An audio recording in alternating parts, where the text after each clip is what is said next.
toll road here in Williamsport, Pennsylvania. And yes, I am at the Little League Museum. Buckle up, kids. You better take a ride on the toll road.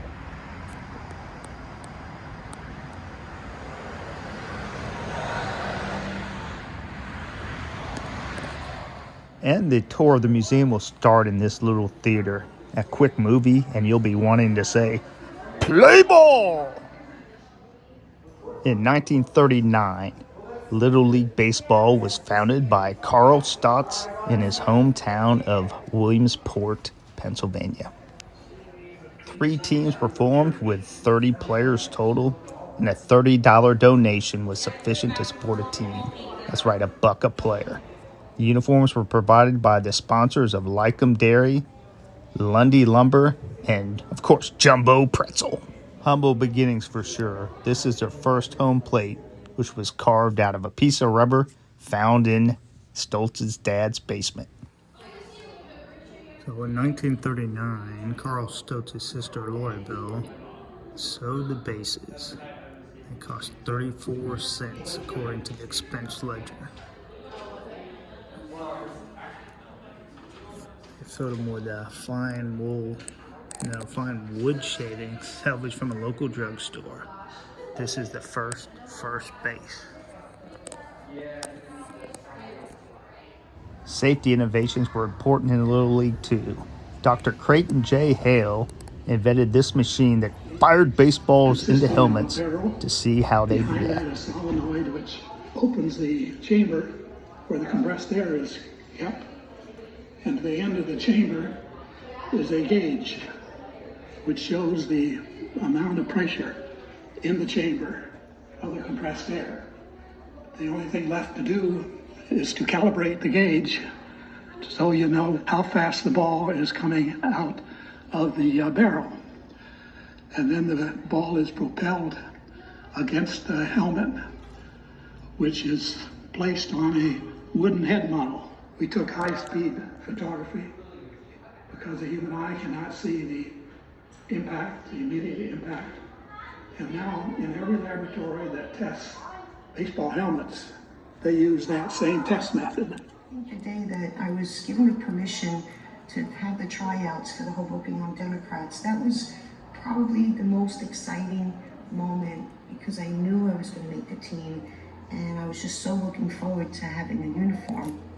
Not everyone realized that I was a girl. My hair was short, so you just saw a couple of small curls hanging out of my baseball cap. It took a little while into that first game before some of the other coaches were saying, "Hey, wait a minute, Jimmy's got a girl on the team. The rule book says that girls aren't allowed to play." And so that's when they filed a suit against Little League with the New Jersey Division on Civil Rights, claiming that I was being discriminated against because I was a girl. Thank God for Judge Sylvia Pressler, because she had the wisdom. What she read in her decision was that the institution of Little League is as American as the hot dog and apple pie. Now here's a look at a few of the former Little Leaguers that are now in the big league. Got some for the Pirates, the Cardinals, the Yankees, and even this young man we know, Rizzo, from the Chicago Cubbies.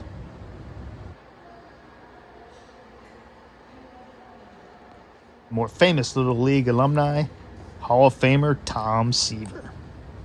Same usual, and Mo Grabowski, and they talked me into coming and seeing what we can do to help Poland be able to play excellent baseball. Stan was very... A big part of the Little League experience and the Little League World Series experience is all the trading pins that the different teams bring, and they trade amongst each other. You got teams here from Seattle, all around the world. You bring your pins, you trade it for another team's pin, and by the end, your hat's full like that. And what do we have over here? The Todd Father, former home run derby champion, Tom Rivers' own Todd Frazier. Well, that's just a pretty daggone big bat. Another development in safety that the Little League brought about is the safety base. You slide in the top of this, you don't jam your ankle. The top flies off, but you still have the base to know you're safe. Here's some of the Little League jerseys over the years, back in the 40s. And I'm kind of getting the impression that gray is a pretty popular color with the teams back then. Yep, another gray, maybe off-white. Oh, whoa. Okay, that's a red jacket. Whoa, green and yellow. Johnny, you're a rebel. Back to the grays. And Victoria Federal, they're still, that sponsorship's still paying off almost 100 years later. Invest in Little League businesses. So here's an interactive section where you can test your speed from home to first base. See if you have what it takes to be safe. Do I?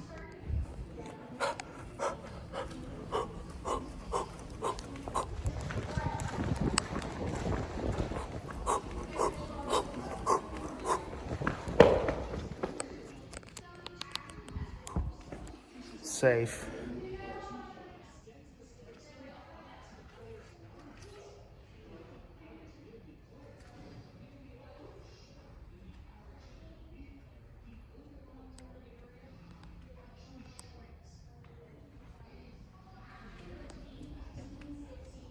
Come on.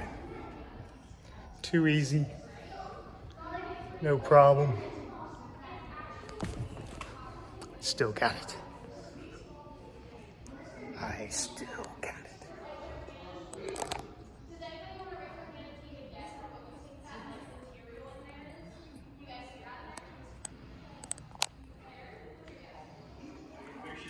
So this hat was actually worn by Cy Young, and he attended every Little League Baseball World Series from 1951 until he passed away in 1955. There's old Cy, old Denton.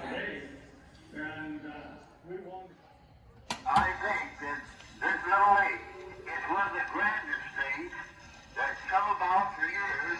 Lots of parent people here with the boys, and they just think this is one grand thing. So, in my expression, I think this is one grand move, and in 15 to 20 years, you'll see some of these youngsters up in the majors. Beautiful sunset at the famous Little League World Series Championship Stadium. Not an empty seat in the house. And here's a uniform and the trophy for being the National Little League champions back in the 40s, 1947, I believe.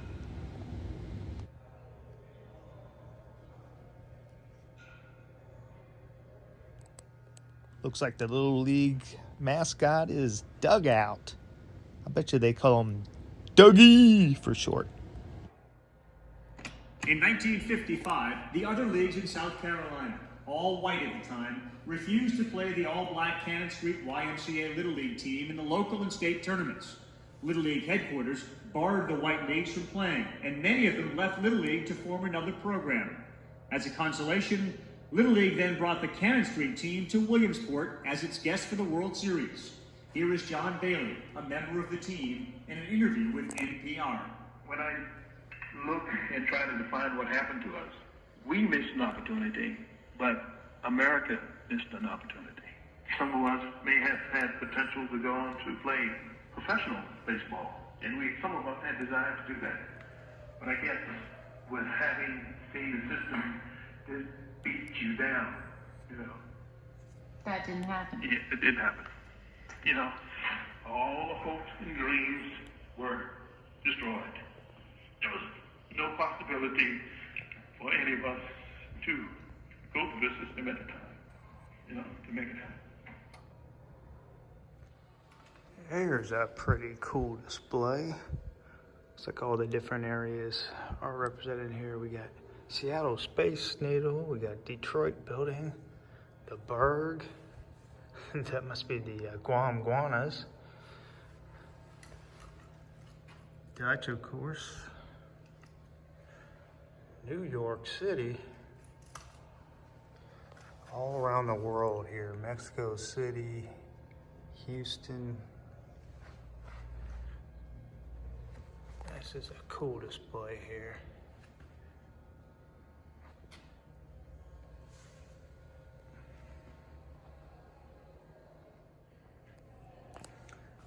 Here's the first home plate when the World Series moved from Williamsport to South Williamsport, 1959.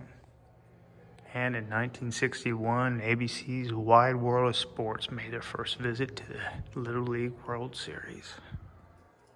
This seat was sat in by the first Little League graduate to become President of the United States, George W. Bush. Little Hamilton, Ohio, in the 2021 World Series.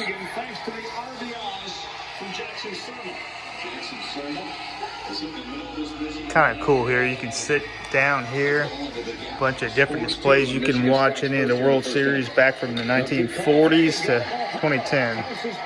Let's go way back in time. Let's look at 1947. Looks like 48 is going to be our first highlight. Radio broadcast, I guess. Kelly pitching to Florida's Don Everly. Gary's got the reins and grooves it. Strike one. Strike. Here comes the next pitch, and Everly tees off on it. A ball. It's over the left field barrier. And the crowd goes haywire. Crowd goes haywire. It's pretty cool. Some Little League graduates. That's Lloyd McClendon. Major League ball player. Also managed a lot. Tom Selleck. Oh, look at little Tommy boy. What else we got here? Bill Bradley? Which one's Tom Seaver? This must be Tom Seaver here. George W. Bush.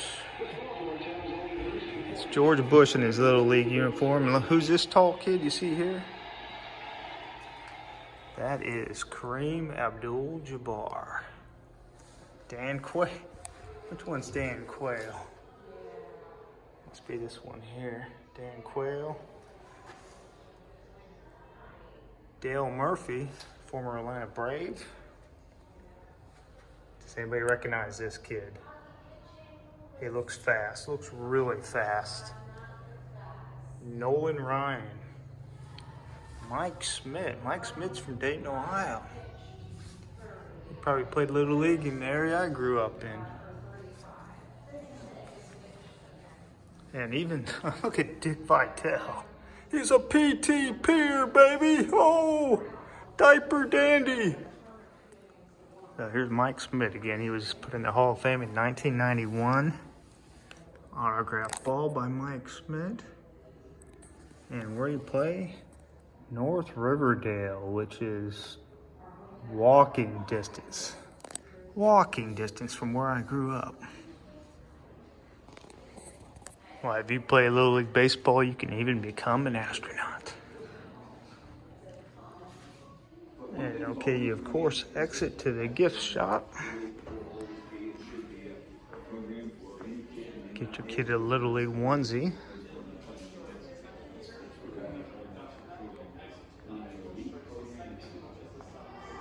Look at this stat line for Sean Burroughs' Little League World Series appearance. He faced 20 batters in 6 innings. Struck out 16 of them, walked 2, only 2 made contact. I think he had a couple home runs that game. And here's the plaza overlook of Howard Lamont Field. Representing a lot of different countries that participate in the World Series. And well, we got the state of Washington up there. I wonder if that's the last team to represent the United States. So the plaza's kind of cool here. They got a home plate kind of set up like a baseball field with all your flags. And then overlooking the field. Yeah, this is pretty cool. You can kind of walk up right behind the field.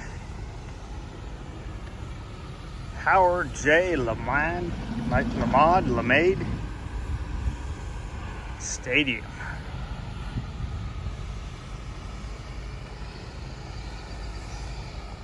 The Little League World Series is just around the corner, and they are hard at work now, cleaning up the stadium for the crowds that'll be here.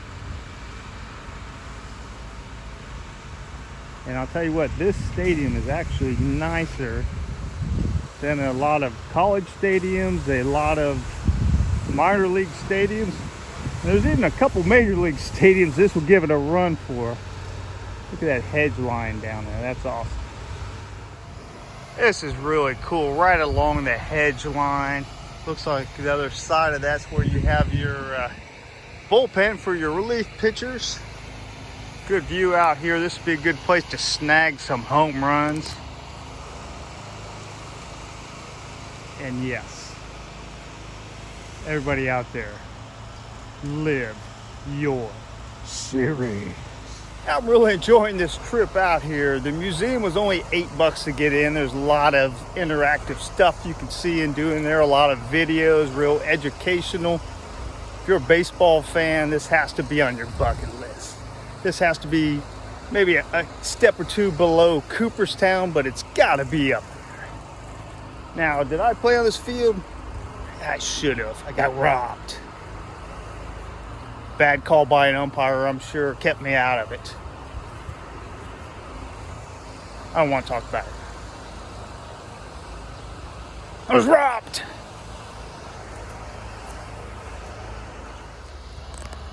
Get a pretty good look at the fence height here. That's must be about that might be a 4-foot fence, so good place to rob some home runs too. Good place for some glory. And it doesn't look like a bad seat in the house. They got the protective netting up for everybody now. Give you a quick look at the other side of this stadium. They got banners up displaying a lot of players from the past. And you don't have to worry about getting hungry if you come here. We got triple play tacos, the Little League Market, and the Little League Grill. I'm sure we're serving up hot dogs and hamburgers and all that good stuff. And of course, when you have so many different teams playing, you have to have some side fields, preliminary games and brackets or what have you. This is the Welcome to Volunteer Stadium, as it's called, I guess. And I'll tell you what, this isn't a bad stadium either here. A lot of premium seats right here, bleachers on the side, but another beautiful stadium. And if you see down that way, it looks like they have a couple other outer fields too. Play ball. So I saw this statue out here. I was like, oh, that looks pretty cool. Couldn't figure out who it was. Had to go up and read it. This is the mighty Casey at bat. Now, this particular at bat didn't have a happy ending for Casey, but hey, still a great player. Let's see what mighty Casey's number was. Oh, his number is Mudville. The mighty Casey overlooking the Little League World Series. That's going to do it for the toll road here at the Little League World Series, the Little League Museum in Williamsport, Pennsylvania. And I got a question for everybody out there working on the stadium, for all you Little Leaguers around the world. Who knows? Who knows where the toll road will lead to next? Sweet. Should have asked you too, Casey. Do you know? He's too busy striking out. He don't know where the toll road's going next either.